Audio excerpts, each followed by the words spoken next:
Tonight, no medicine, no power, and patients who may never get treated. Our chief correspondent spent more than a week filming Undercover in Cuba's collapsing hospitals.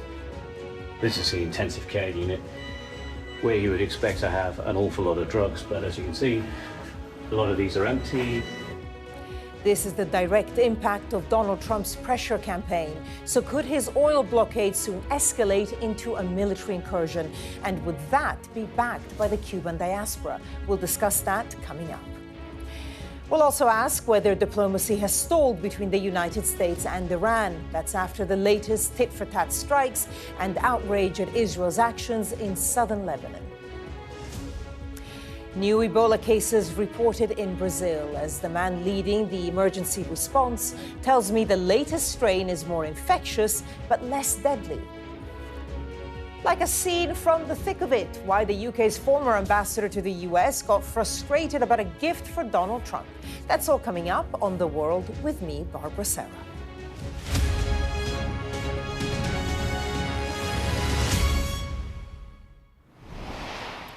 Good evening. For months, Donald Trump has been ratcheting up the pressure on Cuba. An oil blockade, murder charges for its former leader, even more sanctions. Well, that's led to almost daily power outages, food shortages, and now a health system in crisis. These hospitals used to outperform these in some developed countries. Not anymore. Patients' families have to buy medical supplies on the black market. Gloves, anesthesia, suturing kits to keep their loved ones alive. The corridors are dark. Doctors and nurses want to help, but they're running out of medicine and instruments. And they are blaming the United States. I think we're going to work a deal with Cuba. I think, we'll be kind. We have a situation that's very bad for Cuba. They have no money, they have no oil. Cuba's a mess. It's a failing country, and they're going to be next. Within a short period of time, it's going to fail, and we will be there. Well, the U.S. president has been hinting at a possible military incursion for months. But would he really do that while still seeking a peace deal with Iran? We're going to talk through all of that with our chief correspondent, Stuart Ramsey. But first, let's have a look at his report. At first sight, this looks like an almost abandoned government building, but it's actually a cancer hospital in the Cuban city of Santa Clara. It's barely functioning, though. Waiting rooms are virtually shut down. There are locks on doors. Its pharmacy is closed. The whole clinic is in disrepair. The store for oxygen is crumbling and neglected. Through a locked gate, we glimpse a selection of ancient canisters. Cuba was once famous for its treatment of cancer. Now patients wait for treatment that is most likely never coming. There's little sign of any real sophisticated treatment at all. There doesn't seem to be any medicine. There's little power. It seems hopeless.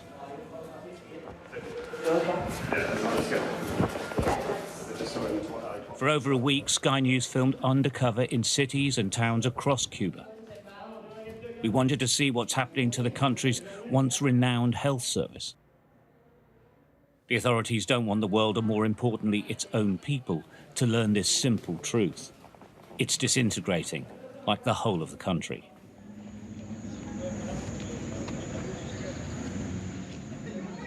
The Arnaldo Milan Castro General Hospital in Santa Clara, another major facility struggling to function. The cover of darkness assists our arrival.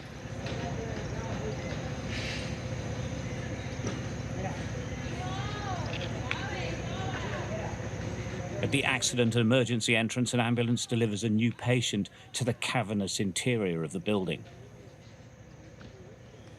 while another receives a patient to transport elsewhere.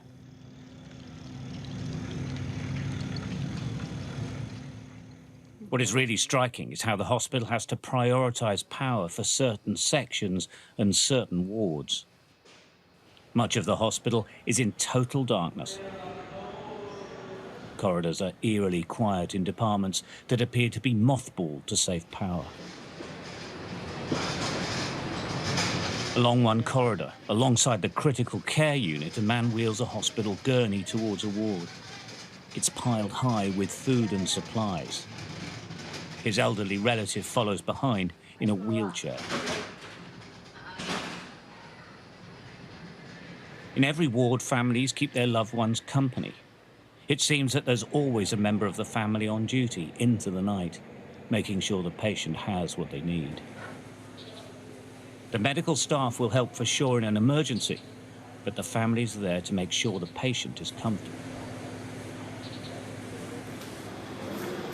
And it's not pleasant inside. Gloomy toilets are filthy. There's a feeling that nothing much works anymore. Staff listlessly wheeling equipment to where it might be needed next, if indeed it's still working. Revealing the truth of the health service, all but broken, would guarantee some form of punishment from the authorities. But one hospital worker we filmed anonymously said the health system has stopped working, so they're dependent on the black market for all supplies. On the street, you can get anything. So people buy it, and relatives bring it from the outside. The doctors ask you to find this, to find that, for them to operate on a patient, because they don't have the instruments. They have the will, but there are no instruments. They want to help you, but there aren't any.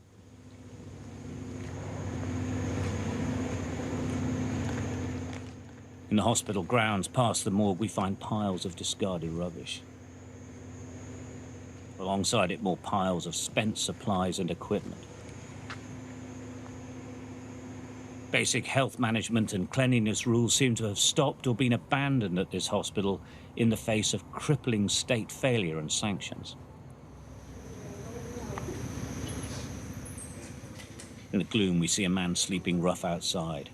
Next to him, hanging on a fence, his freshly washed white shirts. He's a hospital worker, we're told, who can't afford to travel to and from home. So he sleeps here until his next shift begins.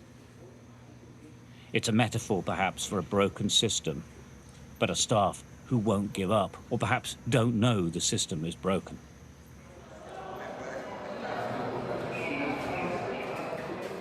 A few hours away in the city of Matanzas is the Faustino Perez General Hospital.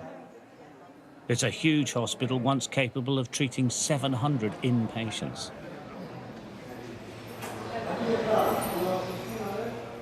I've come to see Dr. Laudelino Fernandez, the head of the emergency department.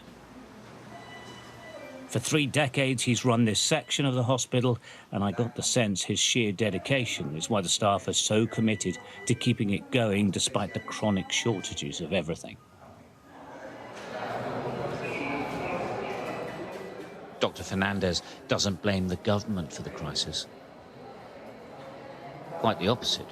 He blames decades of sanctions and President Trump's blockade. What the doctors are saying is that even if they have a lack of drugs, they still let people come in because they're determined to treatment, even if they know if they're fighting perhaps even a losing battle, but they feel determined to keep providing health care for everyone who goes. There are vast corridors and staff wandering about, but it doesn't feel that there's much really going on. The main problem the staff have is the basic lack of supplies. This is the intensive care unit, where you would expect to have an awful lot of drugs, but as you can see, a lot of these are empty. This is your fluids here. That's all of it. Also, for a hospital that has over 300 patients, we've got that much water left. Sterile ones. And syringes. And salt. That's it. And that's basically bare. Yeah. And that's the supplies for the whole of the emergency section. Clearly, the current oil embargo, The government's own lack of investment and mismanagement and years of US sanctions have finally combined to crush the health service's ability to properly care for its population. All they have now is the perseverance and dedication of the medical staff. If the oil embargo continues, the level of medicine becomes more difficult. When we go into a season of high diseases like malaria or chikungunya or even COVID, are you worried that it's going to be very difficult this year to treat people? We can't stop because of the blockade, because medicine is a service. It's our duty to serve the population. And since we serve a population, we have the obligation to seek a solution. Now, the blockade does put us up against the wall. But despite that, you are seeing a fully working hospital, a large hospital working, operating, sometimes with more things, sometimes with less. But we try to carry on, looking for solutions from the inside and through friends. The old and the very young are always the most vulnerable. Outside the Mariana Grajales Maternity Hospital in the city of Santa Clara, families arrive with food and essential supplies for the expectant mothers and their soon-to-be-born babies. The hospitals simply don't have the resources to provide anything but their medical knowledge. Entry into this maternity hospital is extremely restricted, so our filming has to be very discreet.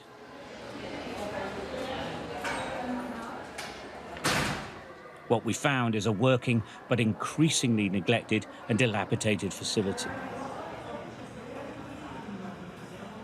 In a crowded ward, pregnant women lie on beds, grateful for the meagre coolness of small fans. There's no aircon here. Like so many of the hospitals we visited, just getting by is the best anyone can hope for. There is a sense Cuba is now at a crossroads, but nobody has any idea which direction the country will take, or what kind of future the next generation will be born into. And Stuart is with me now in the studio. And Stuart, we actually spoke, was it 2-3 months ago, last time you went to Cuba? Exactly. And the report that we watched then, showed a horrific situation there, but things have only gotten worse, hard enough to believe. I found it quite remarkable, actually, how much worse it had got. The power cuts are 22, 23 hours a day across the country. There's no food available for people. And we went very specifically to look at the health service, a sector you'd have thought the government, which is very proud of it, and Cuba is very proud of it, would have done its best to try and keep it going. And it's literally falling apart.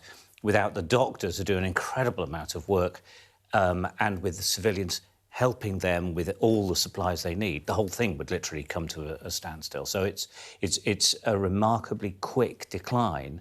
And the worry is, where does it go from here? How much further can it get worse? Because I thought it couldn't have got much worse on my first trip this year, and it has materially got worse.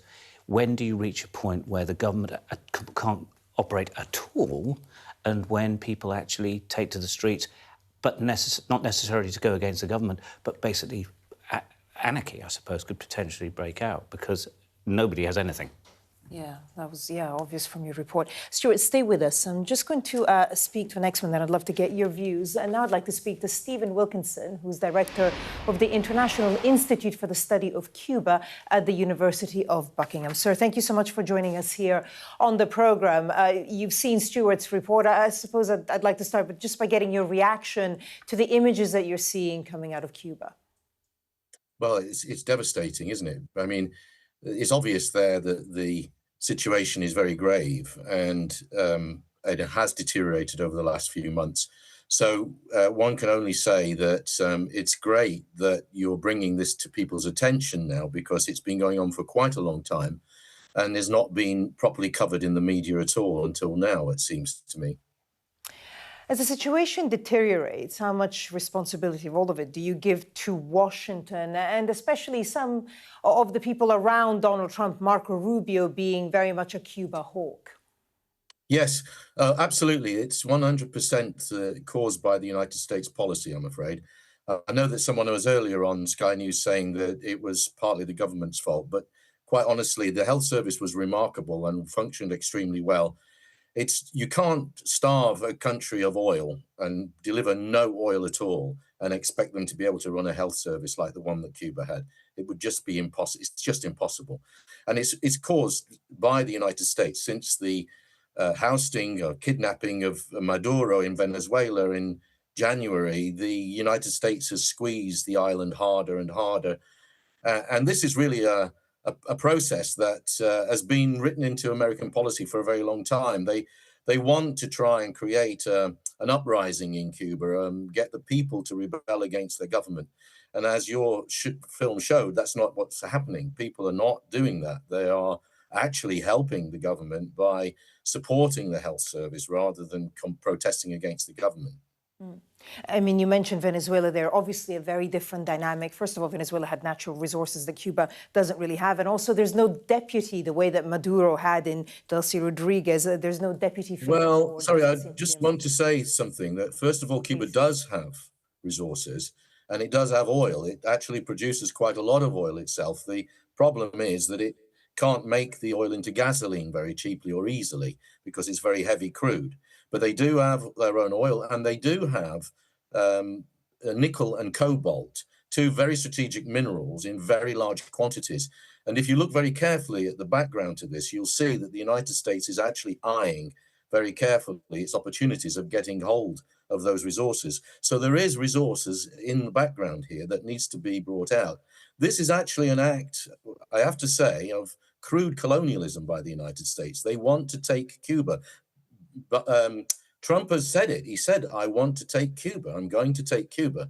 And I can tell you that this is a very serious situation. The United States is getting ready to try and take Cuba over.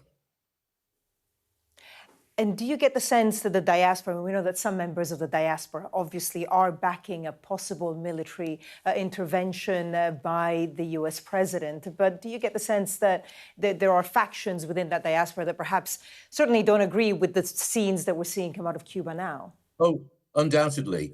There are very large numbers, I'd say hundreds of thousands of Cubans living in the United States who completely disagree with their government's policy towards the island. These people are not speaking out because, of course, there is a background of repression in the United States. The United States has actually been deporting Cubans back to Cuba all this time under this ICE program and this anti-immigration program. And so a lot of people in the Cuban American community are fearful and they won't speak out. But there have been demonstrations. There was a demonstration today in Miami itself of Cuban Americans protesting against the government's policy. They are very afraid because they have family in the island. And of course, they know that the family is suffering greatly. And they're frightened that if there is an invasion, that their family members could get killed. And this is a very serious situation. If the United States tries, even if it tries to do what they did in Venezuela with Maduro and kidnap Raul Castro after this indictment last week, the response by the Cubans will be different from the one they got in Venezuela. And any kind of intervention by the United States or an attempt to impose any kind of government on Cuba by the United States will result in conflict there. There are very, very many Cubans who will rather die fighting than surrender to the United States. I can very much promise you that. Stephen Wilkinson, Director of the International Institute for the Study of Cuba. Sir, thank you so much for sharing your expertise with us. Thank you. Thank you so much for letting me say those things. Thank you. Let's bring in Stuart again. Very interesting points. And also, I'm just wondering, the people that you spoke to in Cuba, how did they feel about the possibility of an American military intervention? And I think, as your guest was saying, they're very, very scared and they really don't want it to happen. Some people there, without doubt, want to see the administration, the government, the communist government gone for good. But that's by no means the majority. The most people I spoke to, first off, they're completely exhausted by it all, so they would just like some type of solution. Most of them want the government to reform itself, to have a new outlook, to allow privatisation of private companies to grow, and then to actually try to make life more normal again. That's really what they want. They're not massively supportive of President Trump. They're very proud of Cuba. Whether there'll be a massive uprising if American intervention does actually happen, I very much doubt. I think if the intervention does happen, it's going to be because the government has completely collapsed, and actually the United States might find itself actually having to help the people of Cuba, having pretty much caused the final collapse. I mean, obviously it's gone on for decades, these sanctions, and obviously the government's mismanagement and corruption in Cuba is well documented and not new. But this is a new phase because they just haven't got any fuel and they can't survive. So something has to give. All right, Stuart, we're going to have to leave it there for now. Thank you, Stuart Ramsey there.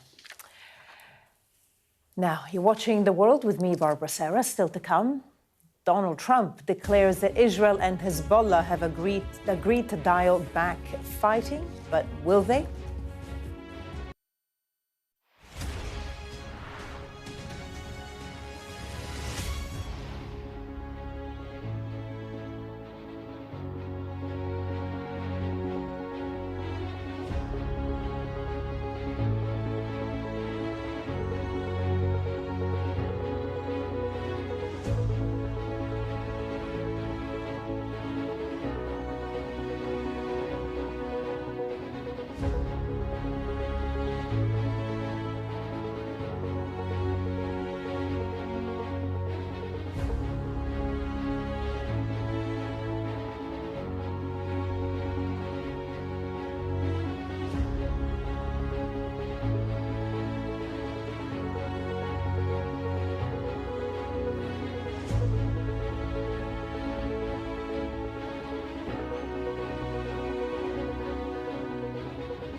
I urge you not to look away. If Hamas hands the hostages over, they will end this conflict.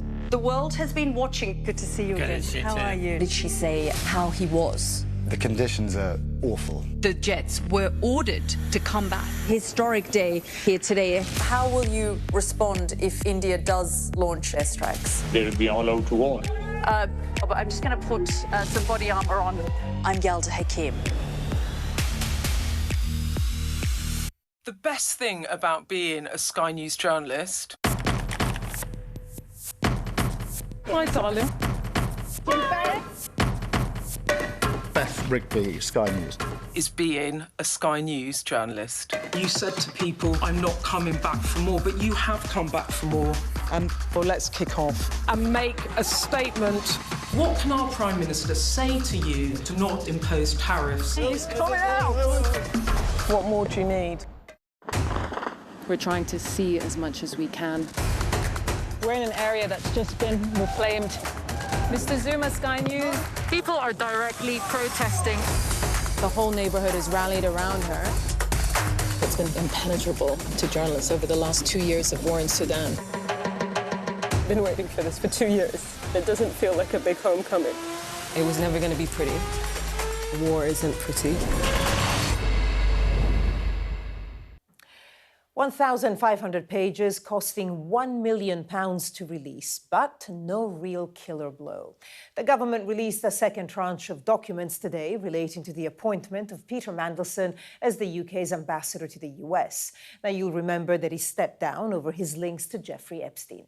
And while he was supposed to be concentrating on events in Washington, the emails and WhatsApp messages showed that he had a lot to say about Keir Starmer's government, and that he became increasingly frustrated with a particular request from one Donald Trump. Well, Sir Ollie Robbins, the then top civil servant in the Foreign Office, wrote staff at the US Embassy to say that Donald Trump wanted a red dispatch box with the gold crest and lettering with President of the United States inscribed upon it.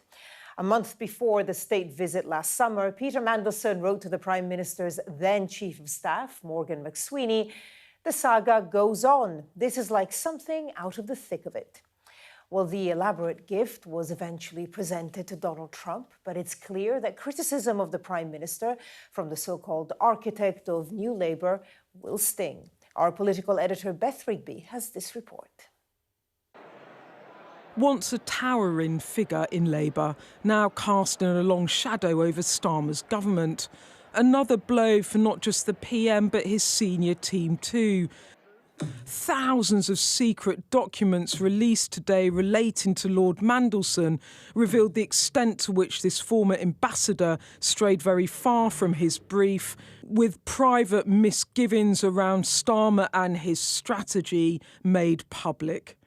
Key ally Pat McFadden in the firing line as dozens of WhatsApps between the Prime Minister's key cabinet ally and Mandelson were disclosed.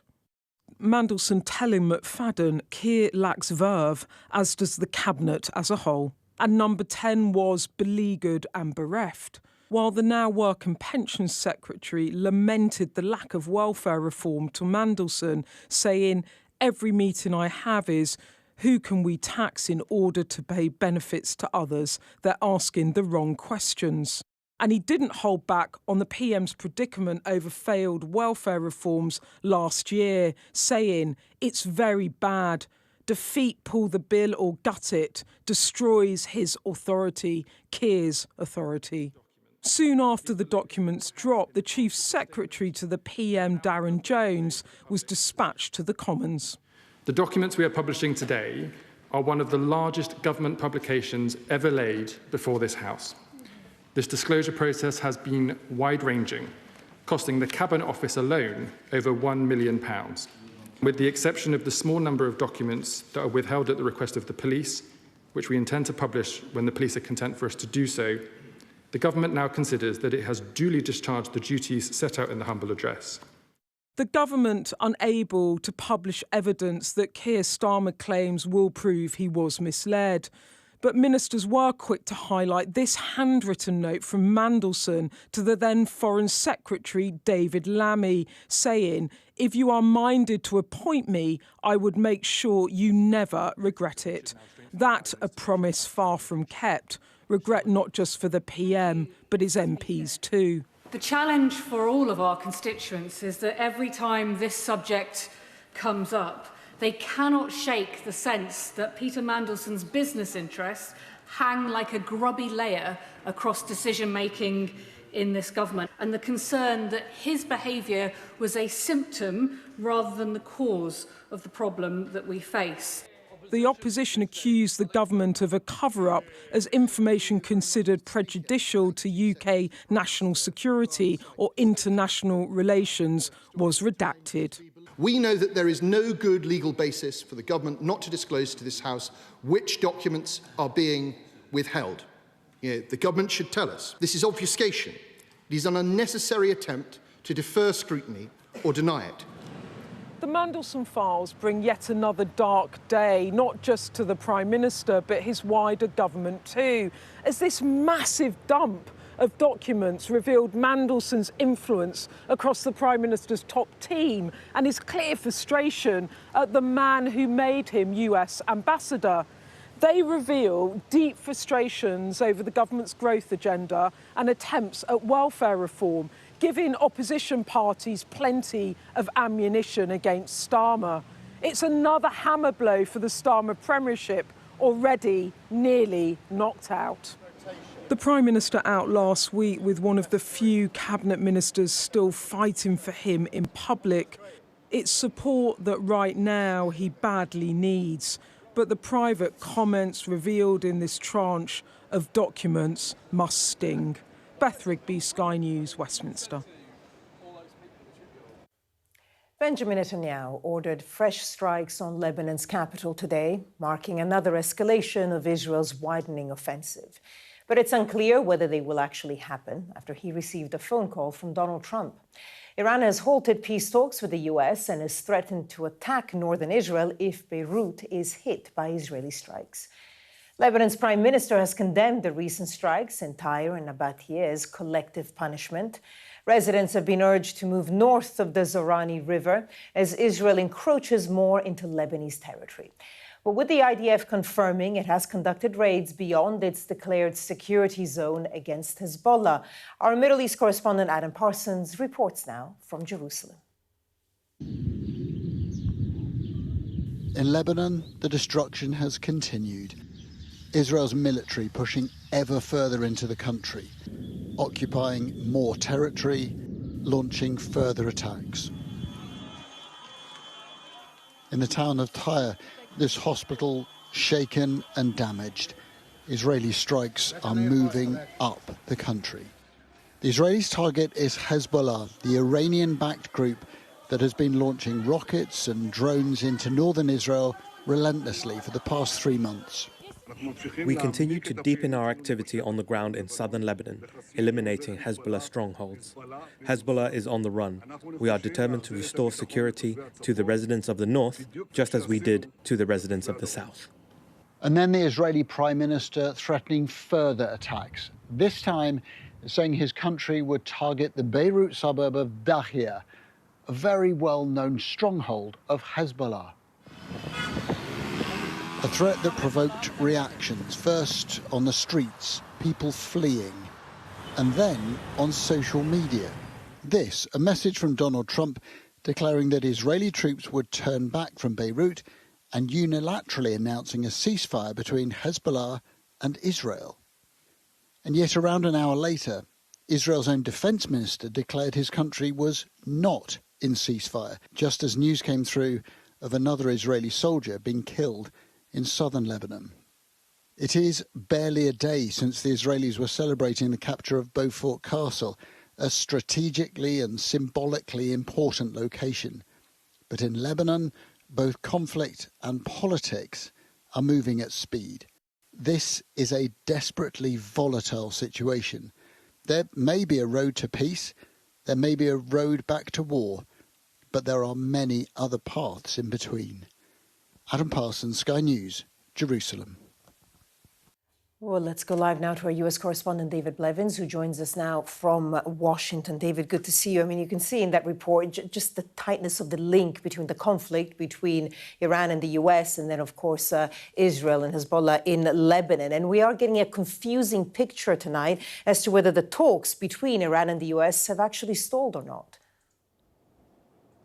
Yeah, I think confusing may be an understatement, Barbara. The day began with Iran telling us that they were no longer prepared to engage in dialogue with the United States unless Israel ceased its operation in Lebanon. That's not terribly surprising, as you say, because Hezbollah is a proxy of Iran. What did surprise us was President Trump's response to that. He said, I don't really care if they want to talk to us or not. They're better at negotiating than fighting, but we can hold out longer than they can. But he clearly did care, because the president then reached out both to Israel and, he claims, to Hezbollah. Quite extraordinary. I'm going to read in full the post that was referred to in Adam's report there. The president said, I had a very productive call with Prime Minister Bibi Netanyahu of Israel, and there will be no troops going to Beirut, and any troops that are on their way have already been turned back.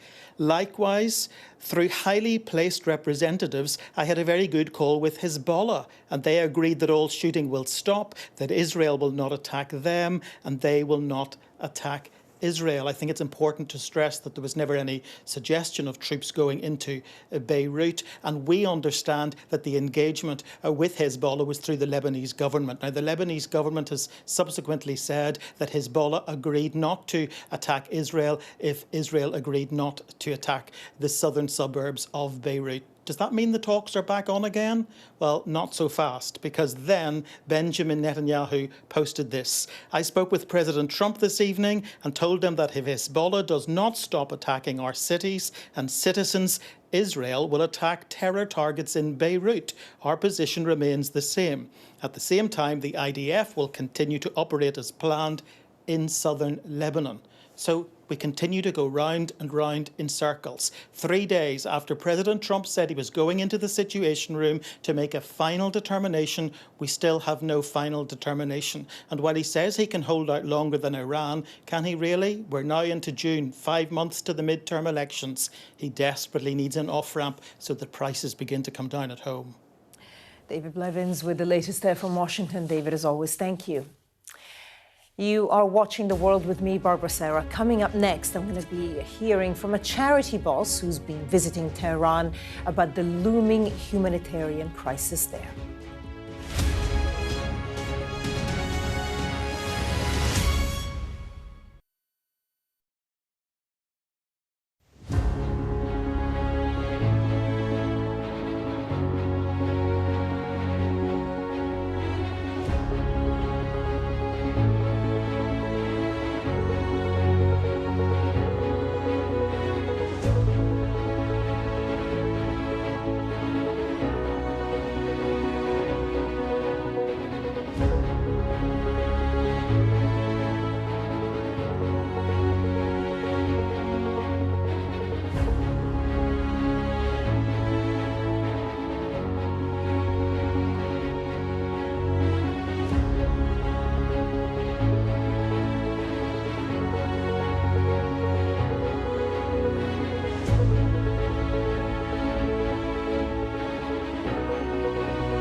What's the best thing about being a Sky News presenter?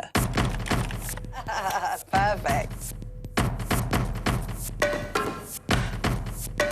Let's bring you some breaking news. Being a Sky News presenter. I began by asking... Thank you so much. ...trusting us to tell her story. The battle for number 10. Sky News has been given exclusive access. Let me give you a sneak peek. It was the day those present would never forget. Why did you decide to open up and tell your story? Well, I think it was a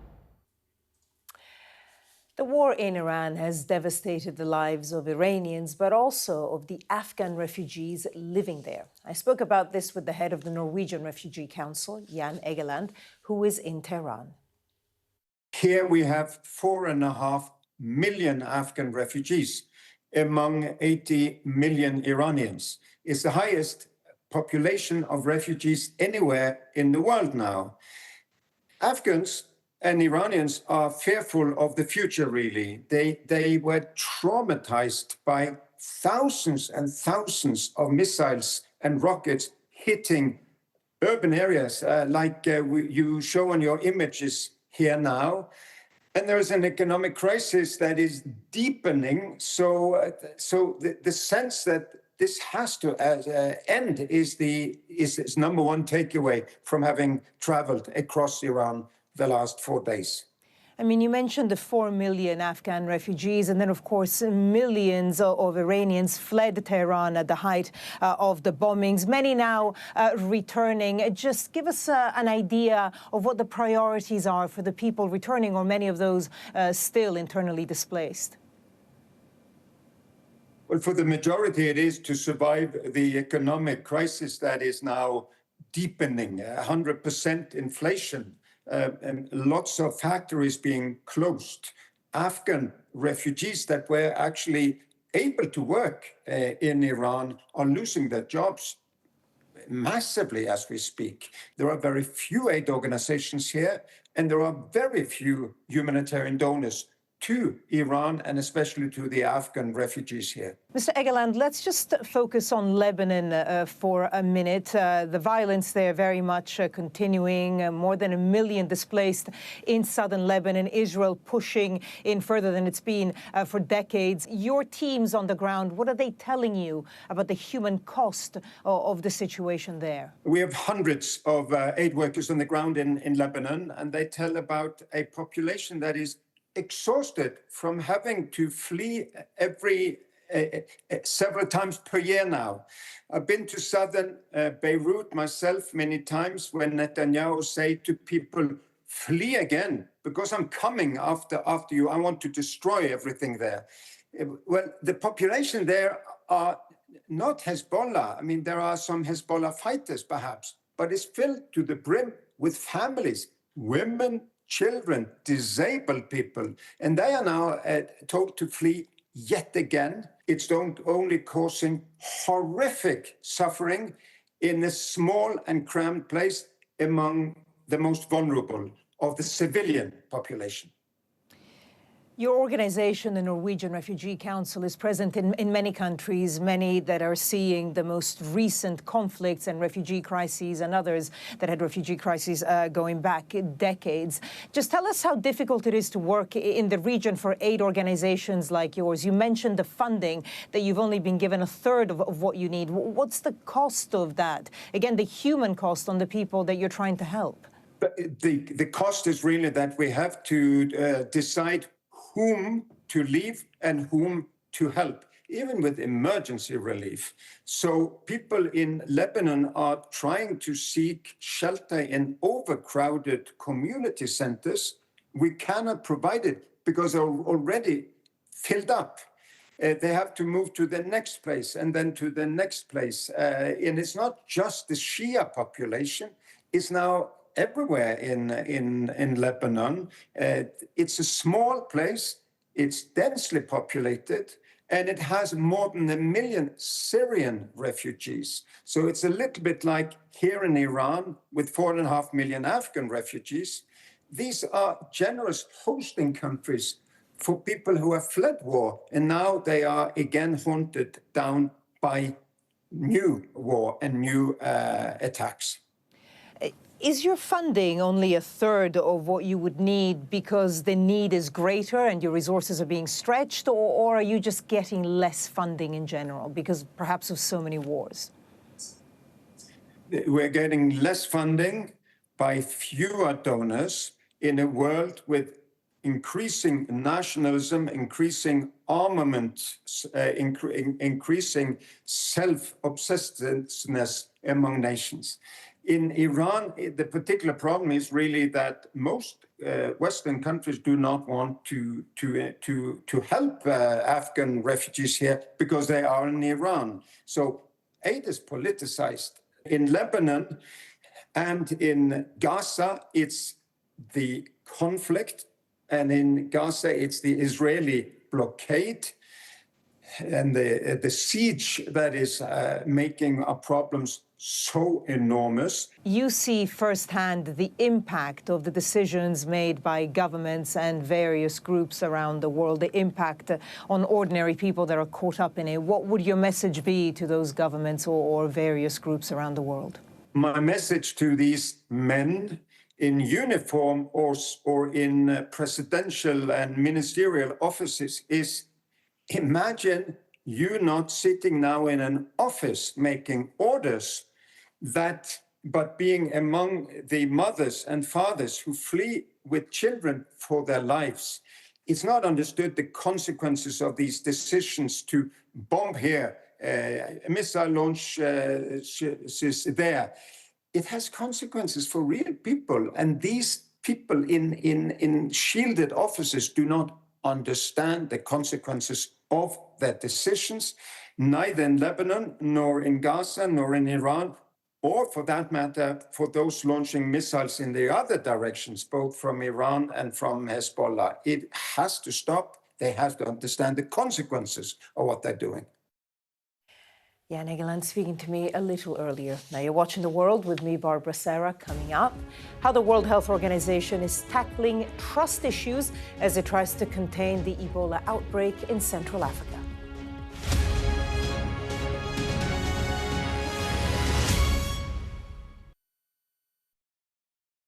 Hello, it's 7 o'clock. This is the Kathy Newman Show. How long's the 5 million going to last, Mr. Farage? Let's find out. Diane, who would you put in there? It's not for me to say. I want to see. Not Not just yourself, accused not them. you. Do you ever look at yourself and think, are you the problem? I do feel sorry for him, yeah.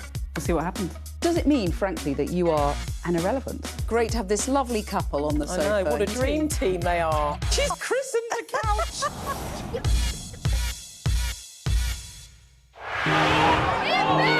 Mayhem in the Middle East, rippling in America's West. Get back! Get back! The resolve of these protesters is now being seriously tested. I saw police being forced or pushing young men and women to the ground as they made almost 100 arrests. None of this is a peaceful protest. I'm Martha Kellner and I'm Sky's US correspondent based here in Los Angeles. How are you feeling? I am angry. It is an anti-woman agenda. Will the cold affect your voters? Well, we have a lot of tremendous support, but it's nasty out there. Anybody else? Should the Defence Secretary and the Vice... Wait, what country are you from? The UK? Okay, we don't give a crap about your opinion and your reporting. Why don't you go back to your country where you have a major migrant problem? President Biden, do you trust President Xi? President Biden says that this meeting went well. He said real progress was made on a whole host of issues. Will your candidates win? I hope so. I think they will. I think they're great candidates. There's no doubt that Kamala Harris and her team are harnessing the power of social media. Do you think Kamala is brat? Kamala's brat. Are you scared? Yeah, we were scared. It was terrible. Strong wind, building tearing down. As them say, God works, so we can't do nothing. The people here know that worse storms may well be on their way. Sky News, get the full story first. Free wherever you get your news. Ghislaine Maxwell has pleaded not guilty to all 6 charges against her. Mum, how are you feeling today? Jeffrey said, you answer to Ghislaine, you just don't cross her.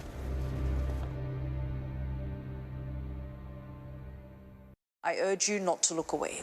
If Hamas hands the hostages over, they will end this conflict. The world has been watching. Good to see you again. How are you? Did she say how he was? The conditions are awful. The jets were ordered to come back. Historic day here today. How will you respond if India does launch airstrikes? They'll be all out to war. I'm just going to put some body armor on. I'm Yalda Hakim. The best thing about being a Sky News journalist... Hi, darling. Beth Rigby, Sky News. Is being a Sky News journalist. You said to people, I'm not coming back for more, but you have come back for more. Well, let's kick off and make a statement. What can our Prime Minister say to you to not impose tariffs? He's coming out! What more do you need? The Red Cross has warned that Central Africa's Ebola outbreak is probably much larger than official figures suggest. The aid group also believes it may have been spreading for up to 3 months before the first cases were detected in the middle of last month. According to the WHO, there are more than 900 suspected cases in Democratic Republic of Congo, at the epicenter of the outbreak. Cases have also been confirmed in neighboring Uganda. 223 deaths in Democratic Republic of Congo have been linked to the outbreak. In Kenya, meanwhile, there have been protests against moves by the US to set up an Ebola quarantine center where it plans to send Americans exposed to Ebola while abroad. Kenya's High Court has blocked the center, at least for now, amid concerns about the country's already fragile health system. Elsewhere in the world, Brazil is investigating a suspected Ebola case after a man returned to Sao Paulo with symptoms after visiting Democratic Republic of Congo. And another suspected infection in Italy turned out to be negative. Well, Chikwe Ihekwezu is in charge of the WHO's Health Emergencies Program. He spoke to me earlier from Bunia in the Democratic Republic of Congo's Ituri province, which is the epicenter of the outbreak. I began by asking what he's seeing there and how locals are responding to the WHO's help. I'm in my 4th day here with a large WHO team supporting the government of the DRC and the provincial health authorities in the response to this outbreak.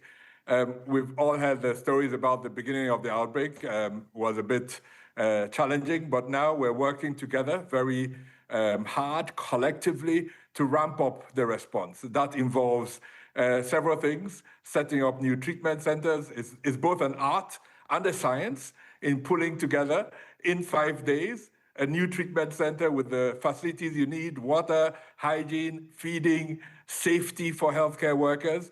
We're ramping up the case finding, case detection, the laboratory testing. So we're really at an escalating stage of the response. And as we do that, the community is gaining more trust in us and in everyone working in the response. Just elaborate on that point that you made about the community having more trust in you. I appreciate that people would be sort of upset and confused about any outbreak, but that issue of trust, why was it not there initially and how are you winning it back? Yeah, it's absolutely important. You know, this is an area that has multiple challenges. You know, it's a difficult humanitarian context. You know, it's just challenging in terms of how people live day to day. But on the other hand, you know, it's a vibrant community. People travel, people trade, and being a commercial center here in Bunia is both a challenge and a real opportunity. So in the beginning, when they found these first cases and, you know, white tents are put up and healthcare workers are seen in white overalls, it does lead to a lot of anxiety, right? But now we're supporting. They see that the care we're providing is compassionate, addressing their needs. We have promised to everyone here, we're not only going to focus on Ebola, it's very important for all of us, but we will also support the community to build up the rest of the health sector that really hasn't had the best of times lately. This outbreak is being described as one of the fastest spreading Ebola outbreaks ever recorded. And this particular strain, the Bundibugyo strain, doesn't actually have a vaccine yet. How worried are you about that? The fact that, A, there's no vaccine, and I don't know whether one is sort of about to be made or being worked on, but also the speed at which the contagion is happening. Yeah, there are a couple of things. Firstly, you're absolutely right. This spreads very quickly. There are many factors that lead to that. I won't go into detail, but the fact that it doesn't kill as many people immediately like the other strains is of course, it's better for each patient, but it's worse for the outbreak because it then spreads much quicker in the community. However, yes, there's no vaccine, but there are many other measures that we have. This weekend, just yesterday actually, we discharged 4 new patients after the first one already. So it gives people hope. They did not receive a vaccine. It demonstrates that you can recover if found early, provided good treatment in a safe setting. Yeah, because you're speaking to us, as you mentioned, from Ituri, which is in the eastern DRC, the epicenter of the outbreak. But we have also seen cases in Uganda, suspected cases in Europe, 1 patient treated in Europe as well. What are your fears that this may spread beyond the DRC in a serious way? Yeah, we've had a few cases in Uganda. They're all linked back to the initial cluster in Ituri, either directly or indirectly. You know, the strategy to prevent cases coming up in other parts of the world is to control the outbreak where it is. So this is really our focus. And we think if we can do this and do this well as we scale the response, and countries also adapt and, you know, deploy the public health measures that we have advised certain countries, especially the neighboring countries, we will reduce the risk of this virus going to other countries. Right now, before we go, I just want to show you live pictures from Hawaii. This is the Kilauea volcano, now officially one of the most active in the world. Those amazing pictures. It has erupted once every 10 days, with 48 episodes unfolding over about a year and a half. It's been spewing fountains of lava into the air, reshaping the landscape. And finally tonight, England have landed in Miami ahead of the World Cup kicking off next week. There is the plane landing, of course, the opening game, June 11th in Mexico City. But the date that everyone will be thinking of is June 17th, England's first game against Croatia. And that is it for me and the team here tonight. I'll be back with The World tomorrow from 9 p.m. Stay with Sky News. Gillian Joseph is coming up next. We're trying to see as much as we can. We're in an area that's just been reclaimed. Mr. Zuma, Sky News. People are directly protesting. The whole neighborhood is rallied around her. It's been impenetrable to journalists over the last 2 years of war in Sudan. Been waiting for this for 2 years. It doesn't feel like a big homecoming. It was never going to be pretty. War isn't pretty.